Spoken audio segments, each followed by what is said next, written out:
All right, everybody. Welcome back to the channel. The 2025 10 Cat season has officially come to an end as of October, which has been a few months back, but I'm still catching up on uploads.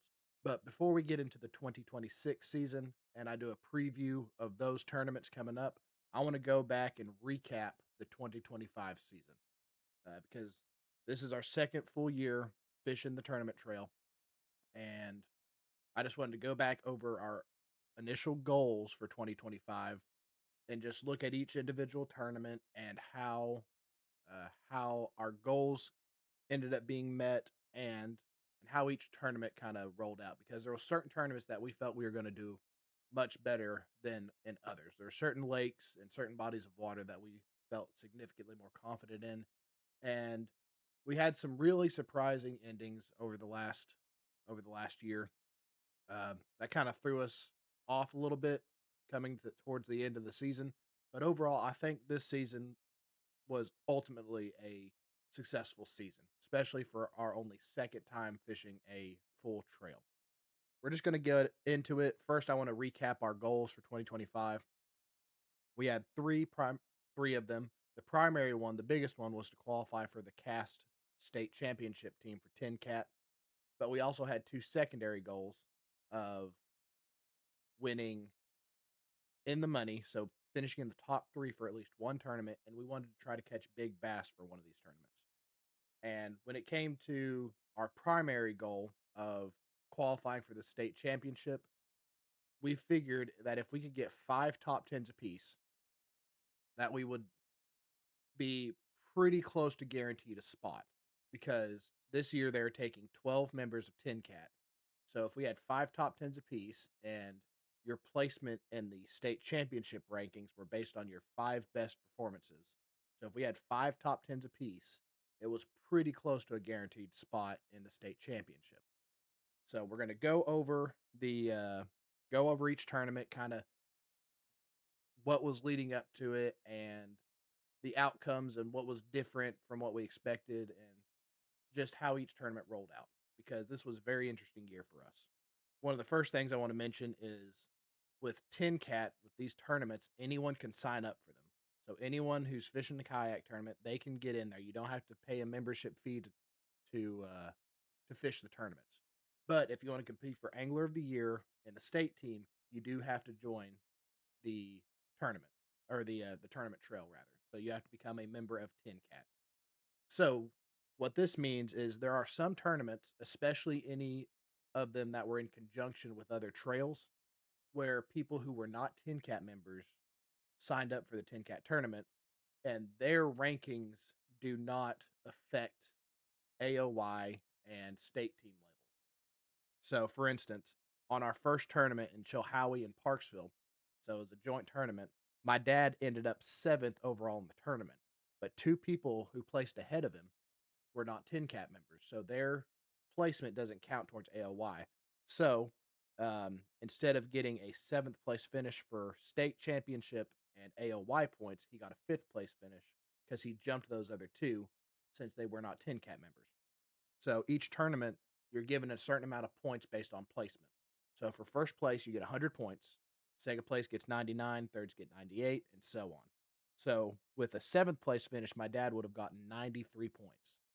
But because there was two people that placed ahead of him, those two placements don't count. So he got 95 points for that tournament.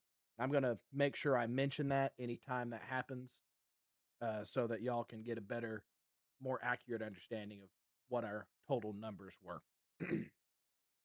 So we're just going to start at the beginning of the year. Like I said, our first tournament for 2025 was the Chilhowie and Parksville tournament. So this was a different kind of a tournament. There was two lakes that were in play, Chilhowie and Parksville. Now, Chilhowie is more of a smallmouth lake, and Parksville is primarily known for its spotted bass population. And we've never fished on Chilhowie, but we have a little bit of experience on Parksville. And even though we're not the biggest fan of Parksville, um, we know that it has a lot of big fish. We know that the state record spotted bass has been caught out of Parksville several times in the last 10 to 15 years. That record keeps getting broken, and it's always at Parksville because the spotted bass there it's just a phenomenal fishery. So we decide that our best bet, since we're not going to get a lot of practice in before this tournament, is to go to the lake that we know better. So we're going to go to Parksville Lake. And it ended up in practice, we did pretty good. We had a bit of a pattern going in, but that lake can be very inconsistent, and the level of water clarity on Parksville is incredible. That is some of the most crystal clear water that I've ever seen. It rivals even Norris in the winter because, I mean, you could see the bottom in 15 to 20 feet of water. And this was in the middle of fall when the weather was still relatively warm. So it's very interesting lake. There's not a lot of shad in it. There's not a lot of minnows, those kind of things. The uh, primary food source for bass is actually going to be sunfish. It's going to be like bluegill and red eye, that kind of thing. Those little sunfish is going to be the primary ones, and perch are your primary food sources for bass.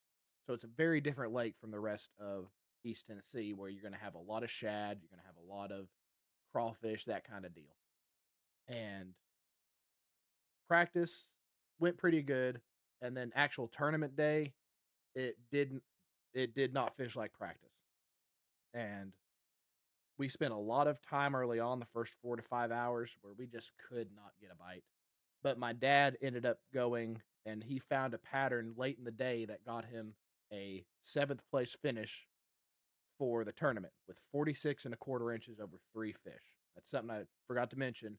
In TNKATT, it's your top 3 fish for the tournament. So your 3 biggest fish, and you take a picture on a measuring board. If you've seen any of our videos, you've probably seen us do that. Put a fish on the measuring board, make sure the mouth is closed, and then you take the picture and you release the fish and you submit it in the Tourney X app.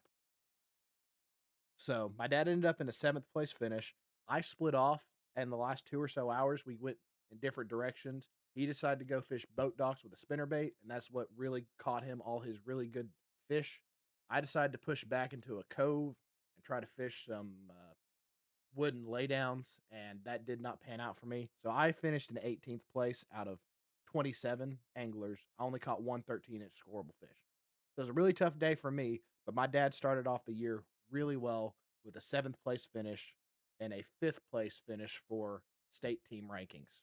So he's already got his first top 10 of 5. That was our goal. So our next tournament is November 6th. This takes place on Melton Hill. This is an interesting thing.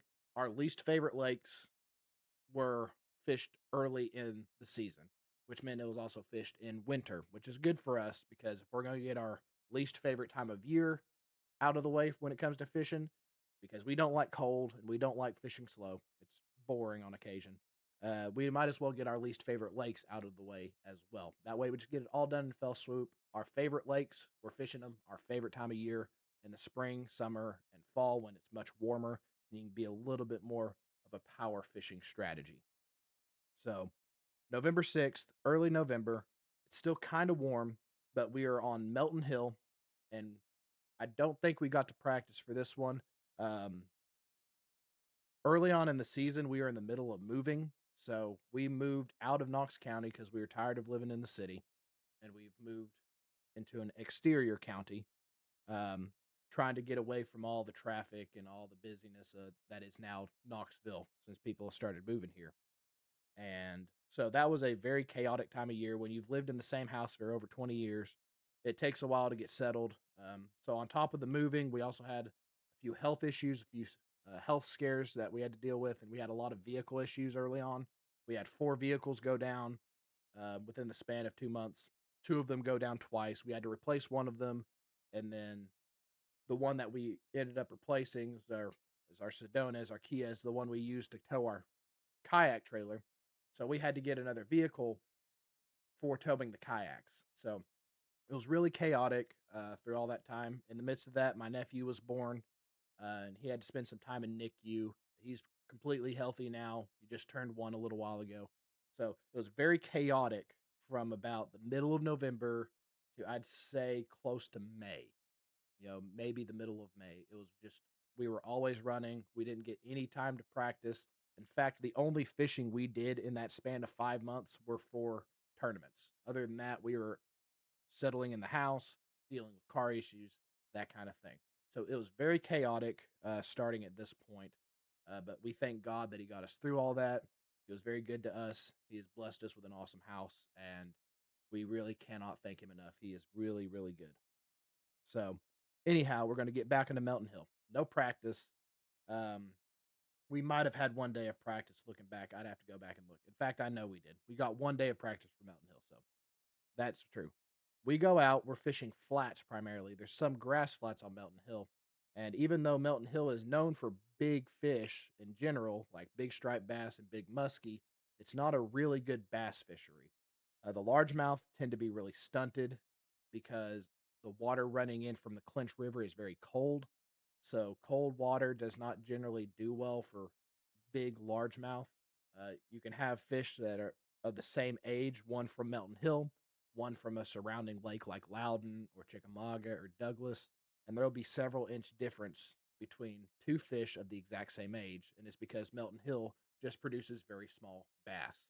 And even though you think a cold water lake like that would be good for smallmouth, there's not a very large smallmouth population on Melton Hill. So it's just not the best bass fishery. It is good for other fish, just not bass. But I ended up having a really good day on Melton Hill. I ended up finishing ninth.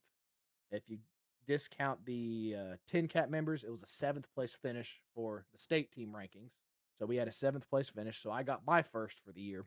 And then my dad, he ended up finishing 24th. He caught one scoreable fish for 15 inches, and then I caught three for 42 inches. And so I finished ninth. My dad finished 24th, and that's out of 27 anglers. So we kind of flip flopped there. First tournament, my dad had a really good top 10 finish. I didn't do very well. Then, second tournament, my dad didn't do very well, but I got a top 10 finish. So that's it. We've got one top 10 apiece, and that's going into only our second tournament of the year. Now, the December tournament, we did not fish because it was on Dale Hollow. We knew at the beginning of the season we were going to have to make a choice when it came to the two furthest lakes from our home, Dale Hollow being one and Gunnersville being the other. And if we had to choose between the two, we're going to fish Gunnersville. So in December, we did not fish the tournament, which was on Dale Hollow. Uh, but I heard there's a lot of really good smallmouth caught.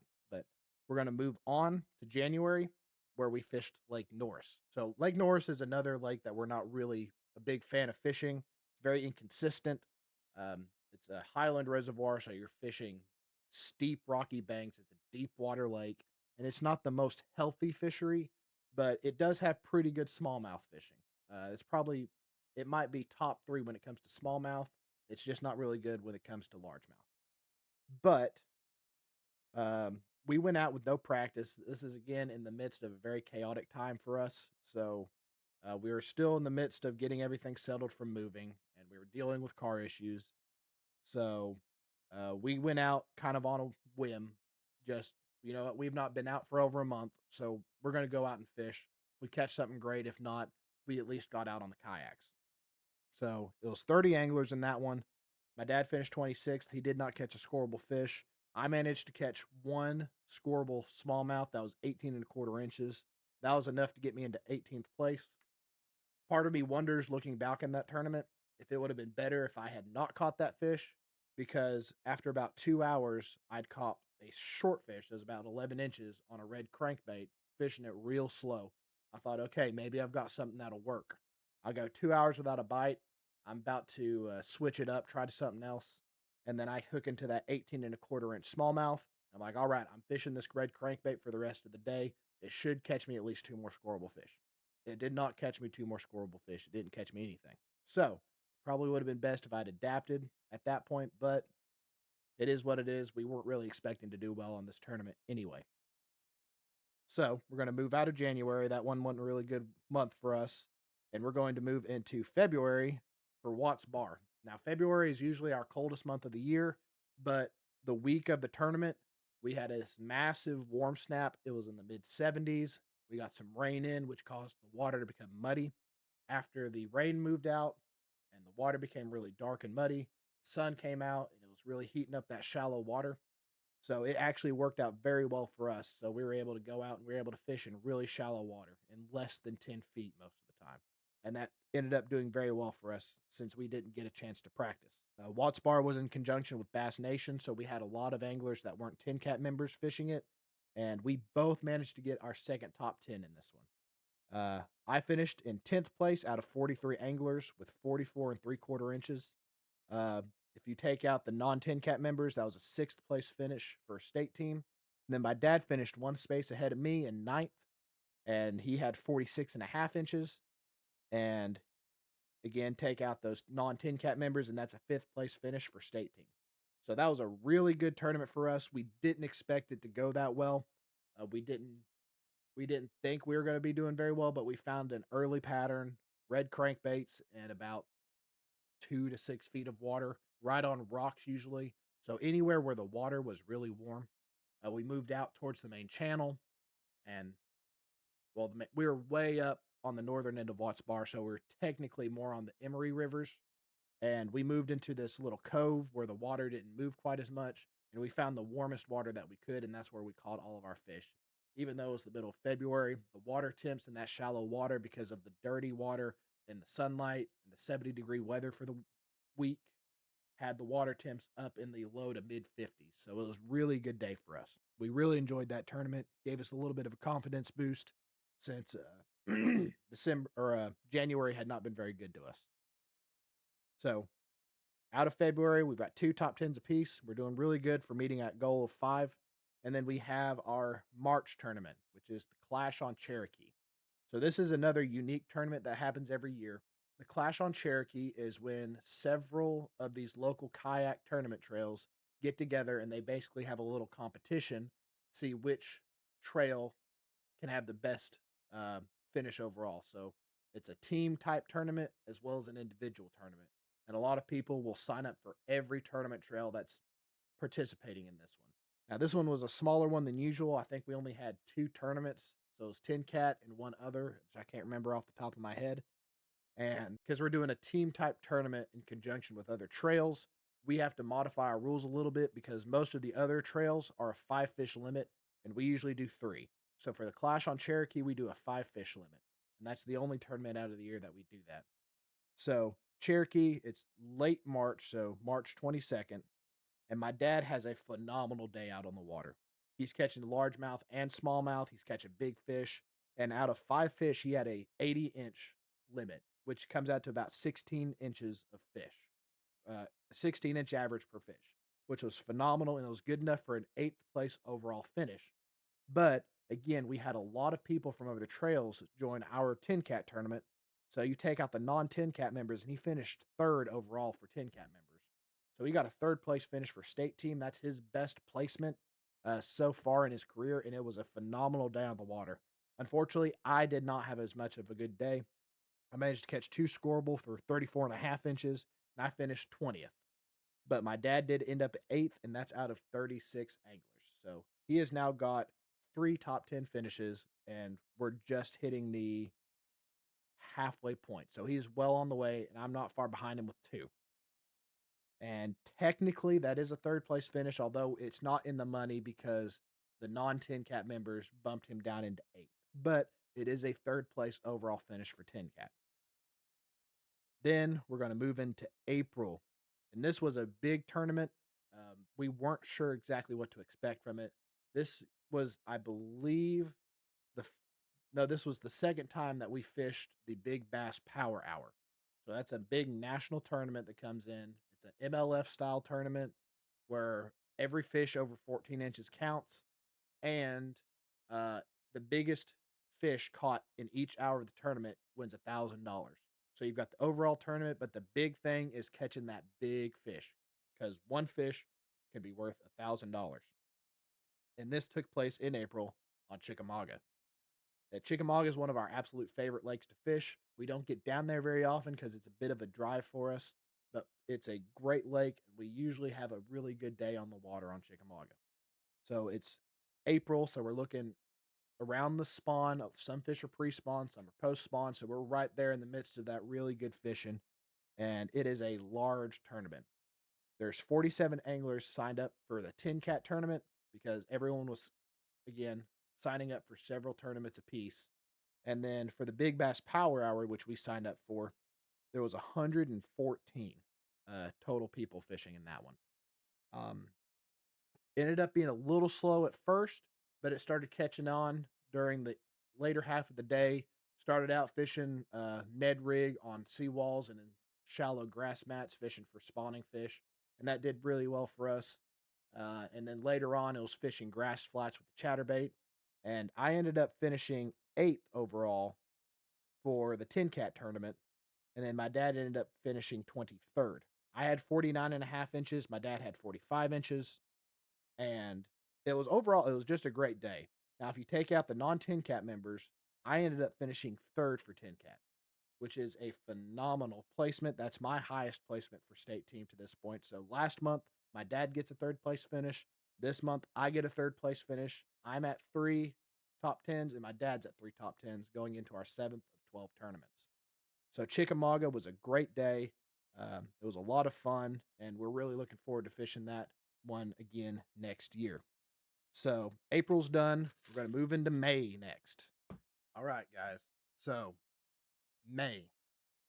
This was a start of a stretch of tournaments that we thought were going to be our absolute best ones. Because, as I mentioned when I previewed this season last year, that the ones we felt most confident in were Fort Loudon, Gunnersville, and River Wars. And that's three of the next four tournaments of our last four regular season tournaments. And in May, we get to the first of those, and it's Fort Loudon and the Rivers. So normally, the boundaries for Fort Loudon are the South Knox Bridge. So that's the James White Parkway Bridge. That's the last place you can launch upstream, and then you can make your way up from there. And then the bottom is obviously Fort Loudon Dam. But this year, they did something a little bit different. They wanted to include both the French Broad and the Holston Rivers. So those rivers were in play up to Cherokee and Douglas dams.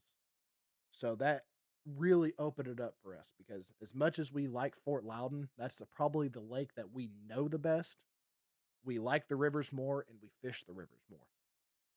So we decide that our best bet is going to be fishing from Indian Cave to Nance's Ferry because the year prior in May, we'd had one of our best fishing days on the river ever. I caught a 20 3/4 inch fish, one that was over 18, and I think another that was around 17 and a half.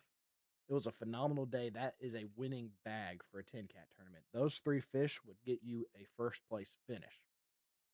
So we decide that since that area is in play, we know it. We know we do really well in May on that stretch of the river. That's where we end up launching. Unfortunately, we miscalculated when it comes to the generation schedule, and almost all of the water that we usually fish was above the surface. The water was so low that you could not fish that area. In fact, we ended up dragging and carrying our kayaks for about half of that float, which meant that most of our fishing waters were just unfishable. It was in less than 2 inches of water. And it was a really disappointing day, especially since it started out really good. Within the first 10 minutes of launching, I could still see the boat ramp.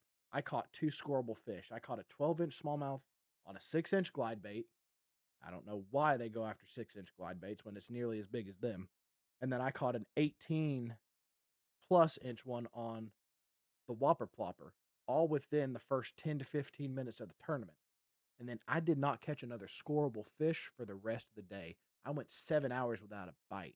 And it's because all of the best waters were just not fishable.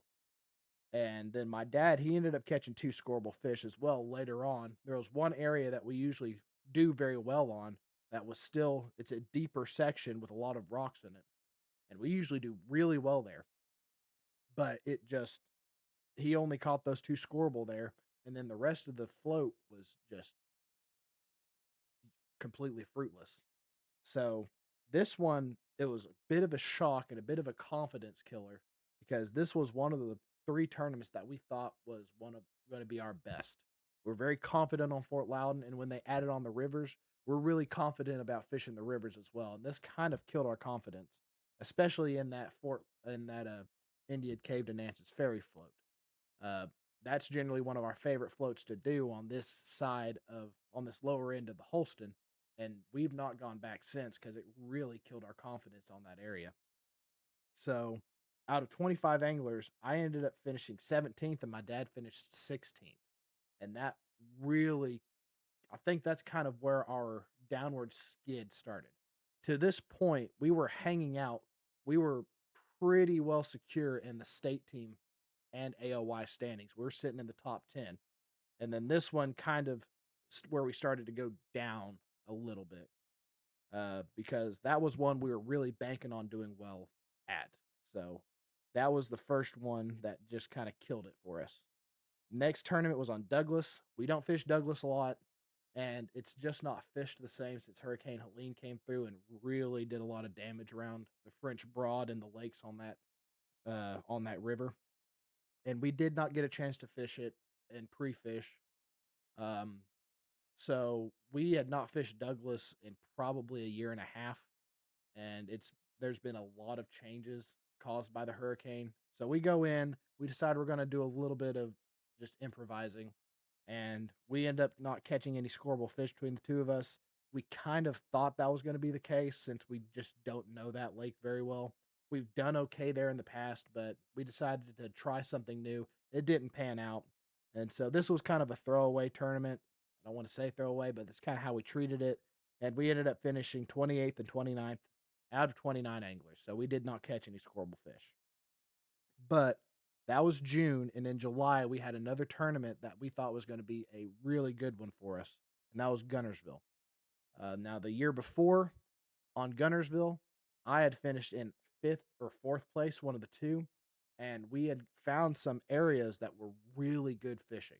And back in June, after the Douglas tournament, we made another trip to Gunnersville for the Big Bass Power Hour. And we went to this same area and we did really well. We caught a lot of fish. We both ended up catching 20+ inch fish during the tournament. And it was just a phenomenal day on the water. And we decided that we were going to, instead of pre fishing on that area, on that launch, we decided we were going to let it rest and go try a new place, which was right off of the Comer Bridge, which is about halfway down the lake. And we had a pretty good day fishing the Comer Bridge. I mean, I caught a 19-inch fish on the frog, caught a few more in the 16 to 18-inch range, but we still felt a little more confident launching on the upper end of the lake where we usually do. And unfortunately, that was just not the right call for this tournament. We didn't have a bad day because we both, with the 3 fish limit, I ended up catching 48.5 inches, and then my dad hit 47.25 inches. And normally that's usually a top 10 performance for most lakes, but not on Gunnersville. On Gunnersville, we had I think 4 or 5 anglers that broke 60 inches, so they're averaging over 20 inches of fish. And we ended up finishing 36th and 33rd out of 45 anglers. And that was another one that kind of tanked our confidence going into this home stretch because we were expecting to do a lot better on this tournament. And now we're kind of running into an issue. We both have 3 top 10s apiece, but we need to get 5 to have a much better chance of qualifying for the state championship. And unfortunately, 2 of the tournaments that we were really banking on, Loudon and Gunnersville, did not pan out how we had hoped for because we were really banking on doing well in at least one of those. So we're going in with 3 top 10s apiece into the last regular season tournament that takes place in August, and that's River Wars. Now, River Wars, it's any moving water within 100 miles of downtown Knoxville. So there's all kinds. Obviously, you've got the French Broad and the Holston Rivers. You've got the Little River. You've got the Pigeon. Any moving water, any river or stream, anything that's got a current to it, that's what you can fish. And we decide that we need to do something drastic. We have got to take a big risk if we're going to qualify for the state championship. So we decide we're going to go up and fish on the upper end of the Holston River above Cherokee Lake. And we fished it a couple of times with River Smallmouth Adventures with Jody, and then with Rolling Waters Adventures as well. We've fished with them. We've done videos with them before.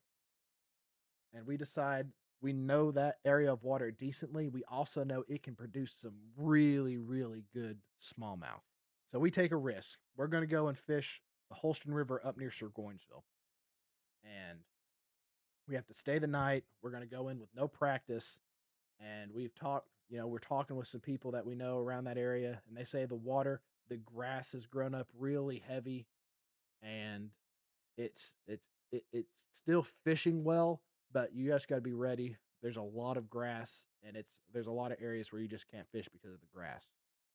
But we decide that's our best bet. We've got to get top tens, otherwise we're going to drop out of the state championship. Because at this point, we're sitting there right on the bubble.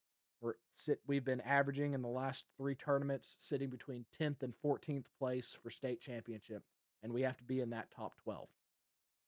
So we take the risk, we go out, and it goes very well for me. I ended up catching 54 3/4 inches of smallmouth, and that was good enough for a third place finish. And that was one of our big goals, was to finish in the money. And I actually did for this tournament. I finished in third place, and that was the last paying spot. And there was one non-TNKATT member that finished ahead of me that gave me second place when it came to state team placement. And even though my dad had a really good day as well, he ended up finishing 13th with 47 inches, and this is all out of 31 anglers. And if you take non-TNKATT members out, that's a 10th place finish as well. So that it does end up being 4 top 10s apiece, but because I finished in second, that jumped me ahead just enough to make it into that 12th place. To this point, my dad had been ahead of me we'd been literally sitting one spot from one another. So he was usually sitting in 7th to 8th, and I was in 8th to 9th. At this point, that second place finish jumped me just ahead. I got in from 14th place to 12th place, and I qualified for the state championship. So we got half of the goal there. My dad was really close, and this last tournament was the one that defined how the rest of the season ended. So that's the regular season. We have 2 more tournaments after this for it. It's the TNKATT Classic and then the actual championship. The Classic does not count towards state team standings, but it does count towards AOY. So at the end of it, River Wars, I did get that last place. So that was one half of the goal met. We wanted both of us to qualify, but at least one of us did. And then our other big goal was to finish in the money at least once. I did manage to finish in that money on that last tournament, and technically we did get um, several top 5 finishes. So my dad finished in third on Cherokee. I finished in third for state championship rankings on Chickamauga, and then second place on River Wars. So I'm going to consider that goal met. So one is met, one is halfway met. The only one that we did not really meet was catching big fish for a tournament. We came close on a few. On River Wars, I had the largest smallmouth caught, which normally would get you the big fish for the tournament. Unfortunately, someone managed to catch a 22-inch largemouth on the River Wars tournament. I don't know where they were fishing to catch a 22-inch largemouth, but it was impressive. I went back and I looked at the picture. It was a beast of a largemouth. And so I got beat out for big fish. Um, we came within an inch to 2 inches on a few of our better tournaments for big fish, but we did not get that one goal. And we're hoping to change that come next season. So we're going to round out the year with the TNKATT Classic, which takes place on the same boundaries as the Loudon tournament back in May. So at this point, they've released what the body of water is going to be for the Cass State Championship. And one of the reasons that we really wanted to qualify for this year is because TNKATT was choosing the location. Every year, a different tournament trail chooses the body of water for the Cass State Championship. And this year, TNKATT was choosing it, and they ended up trying Loudon and the rivers being in place. So it was a big body of water, and it was really fun. It's a great body of water to have a tournament like this. So we decide since we're not allowed to fish those bodies of water for the first 2 to 3 weeks leading up to the championship, that we're going to have our TNKATT Classic on it, which takes place about a month and a half or so before the championship. So the classic, we go out, we have a really good day of practice the week before. I caught a 20 and a quarter or 20 and three-quarter inch smallmouth on Fort Loudon, and we've got a bit of a really good pattern going. But then we have this massive storm system move through, and we're going to go and fish on Ish Creek because the rivers were not feasible for us since they're going to be generating two or more, and we had a lot of runoff. We didn't think we'd be able to safely fish on the river, and we hit Ish Creek because we know that if that storm system does manage to move over top of us, we can get to the bank and we can take shelter in our vehicle. If you're halfway down the river, you've just got to find a place that you deem to be at least close to safe because you can't really pull up anywhere. You're not near the parking lot, you're not near the boat ramp, and you can't make your way back to it within a reasonable amount of time. So it started out really good. My dad's catching them on top water. I've caught a couple on top water. And then we start seeing lightning. We hear thunder.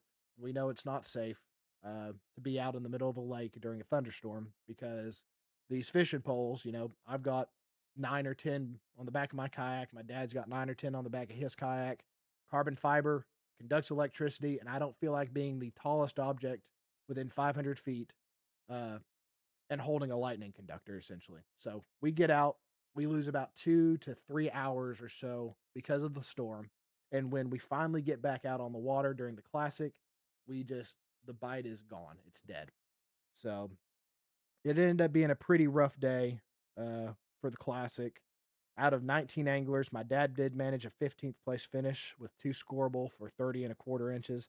I didn't catch a scoreable fish, so I finished in last place.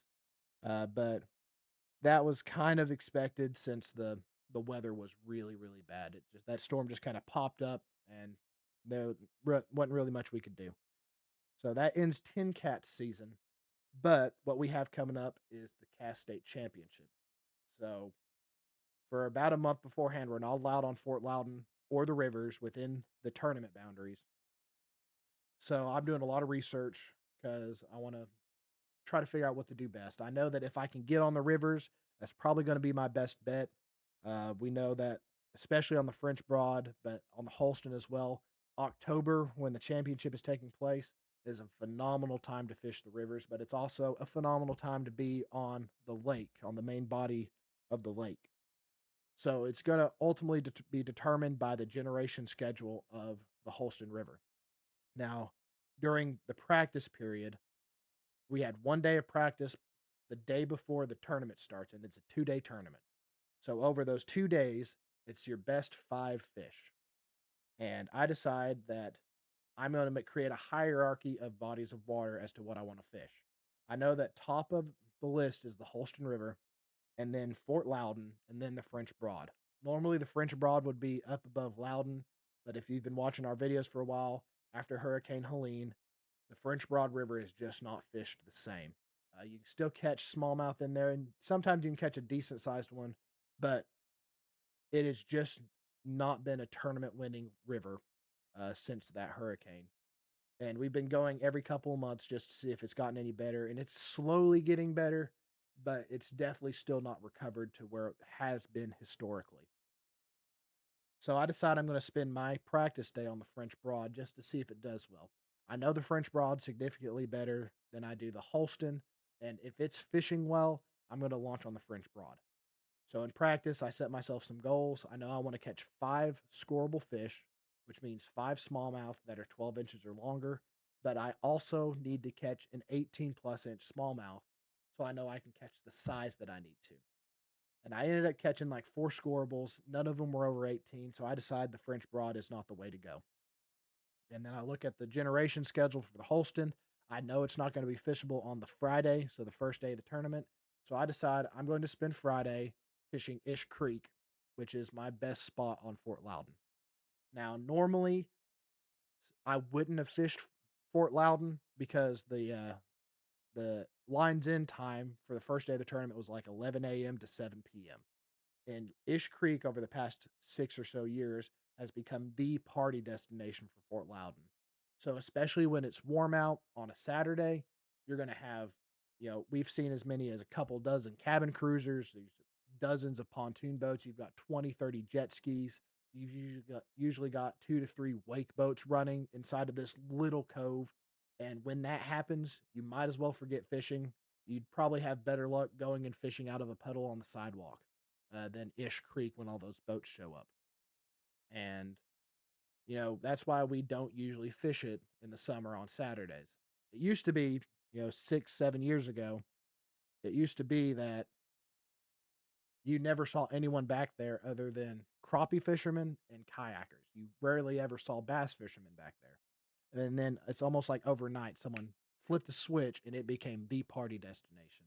I remember we went fishing one Saturday, didn't see anybody the entire day. We fished from sun up to just before sundown, didn't have any issues. The next Saturday, it's like everyone knew about Ish Creek and there was partiers everywhere. They were blasting music. They were going back into coves off of coves with jet skis. There was a wake boater back in the cove. It just became unfishable. But since it was a Friday, I decided it was worth the risk. It's not the summer, the kids aren't off school yet. So I can go out on Friday and still have a good day of fishing. And that ended up being a really good call. So after the first day, I'm catching fish in 2 feet of water on top water, and I'm fishing flats with a chatterbait, and I end up finishing sixth after day one out of 95 anglers, which was a phenomenal placement. Uh, and I was really hoping to be able to hit the river for Saturday because um, I knew that if I could catch two or so big kickers, which I think I had a better opportunity of doing on the Holston, then then I could very well place in the money. It's possible I was kind of in the running to win the thing because I ended up with um, 82 inches after day one. And two between 18 and 20 would have got me well over 90 inches. But um, after looking at the generation schedule, at first I thought I would be able to launch on the Holston, but looking at it and doing some more calculating, it looked more like we were going to end up with the same issue we did back in May fishing Indian Cave to Nance's Ferry. And that was the water was going to be way too low once we were able to launch for the tournament. And I didn't want to risk that. I decided since I'd done so well on Ish Creek and Lines In was several hours earlier on the Saturday that it was worth the risk to go and fish Ish Creek for the first, 5 to 6 hours of the tournament. And then if the pleasure boaters show up, I can take out and go fish elsewhere. So we get to the launch, and to my horror, there is a 40 to 50 boat bass tournament launching out of Ish Creek. Now we're able to get launched before the bass boat tournament, but they start taking off after about 10 minutes after lines in. And unfortunately, we've kind of come to this conclusion, and we're pretty certain this is the case.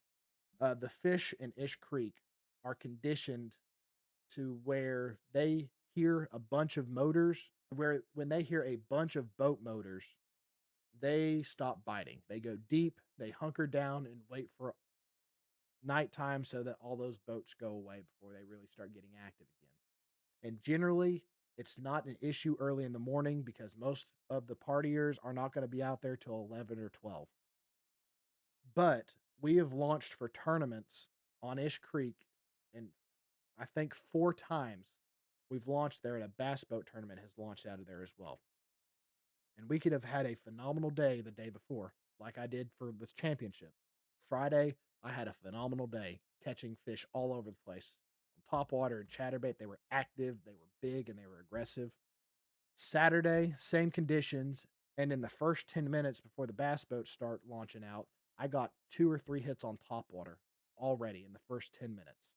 But then all 40 of these bass boats launch out and the bite dies. So we have come to the conclusion if there is a bass boat tournament launching out of Ish Creek, you might as well fish somewhere else because those fish are conditioned to where when they hear a bunch of boats, they stop biting. Whether or not it's the bass boats early in the morning or if it's the pleasure boaters, because those pleasure boaters cause that water to become like a washing machine. There might be no wind, but you've got 2 to 3 foot wakes off of those wake boats all the time. The water gets muddy and it just becomes unfishable. And these fish, since they heard those motors, even though it was early in the day, it triggered them to just become inactive. They hunkered down and they decided they're going to wait for all these boats to be gone for the day in the afternoon after nighttime. So that's our conclusion as to why the fishing wasn't as good on Saturday. Um, so fished the first 6 or so hours on Ish Creek. Did not do very well. I caught one decent sized one, but it wasn't big enough to cull anything. Um, and that was kind of disappointing. I decided I need to make a move. So I spend the last 6 hours, because it was like a 12-hour fishing period. I spend the last 6 hours fishing Stock Creek because I've caught at least a couple of big ones there. And I figure I don't need to be on the main channel because there's pleasure boaters everywhere once we left Ish Creek. I was on a cove off of a cove, and there was 3 or 4 cabin cruisers in there. Big, big cabin cruisers, bigger than our house on occasion. So we decide I need to get somewhere off of the main channel, and Stock Creek is probably the best place that I know of. That was relatively close and easy to get to.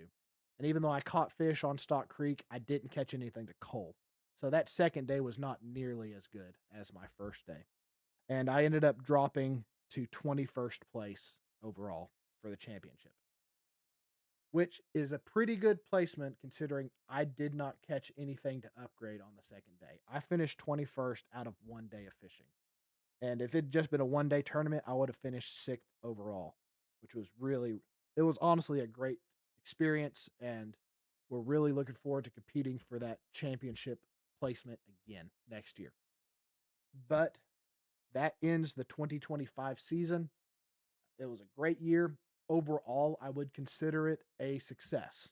We didn't meet all of our goals, but we did meet most of them. And I think if we'd had a little bit more time to practice on some of these lakes, like Douglas and Cherokee, or not Cherokee, Norris, these bodies of waters that we don't fish very often and that can be kind of volatile, we might have been able to place a little bit better. And if we'd had a better time on Loudon and Gunnersville, those 2 lakes, I think those 2 tournaments are ultimately what kind of killed our momentum, because we ended up only getting 4 top 10s apiece. So it's still possible that we could finish with 5 top 10s and qualify, but it'll depend on how many anglers we're taking next year. They haven't released that information yet, and when they do, we'll try to do we'll do a cover on that. But I think that wraps up this season. It's a phenomenal season. I thank you all so much for following along with us. We're really looking forward to next season. So, what you can expect here in the next few days, there will be another video that's previewing the 2026 TNKATT season that I'm going to put up before I start uploading tournament videos. So, uh, in the next few days, you'll see a preview of the 2026 season, and then um, you'll start seeing videos from the 2026 tournament season. So that's what we're working on now, and we're really looking forward to sharing it with you. I think we've got a really good opportunity. We made a big jump going from the 2024 to the 2025 season. We weren't even in the conversation for state team in 2024. One of us qualified and the other was right behind us for the 2025 season, and this is only our second full year fishing TNKATT. So we're really looking forward to fishing in 2026. We're really hoping to continue making those jumps in quality and in doing well in these tournaments. We're really looking forward to trying it out. So I think that about covers it up. If y'all have any questions, comments, or concerns about this year, any of the tournaments, anything at all based around 2025, feel free to leave them in the comment section down below. Um, Subscribe, like, share, do all the good YouTube stuff. If you've enjoyed the content thus far, we've really enjoyed making it and sharing it with y'all. So I want to again thank you so much. It's been a great season. We're really looking forward to 2026, and we will see you in the next one.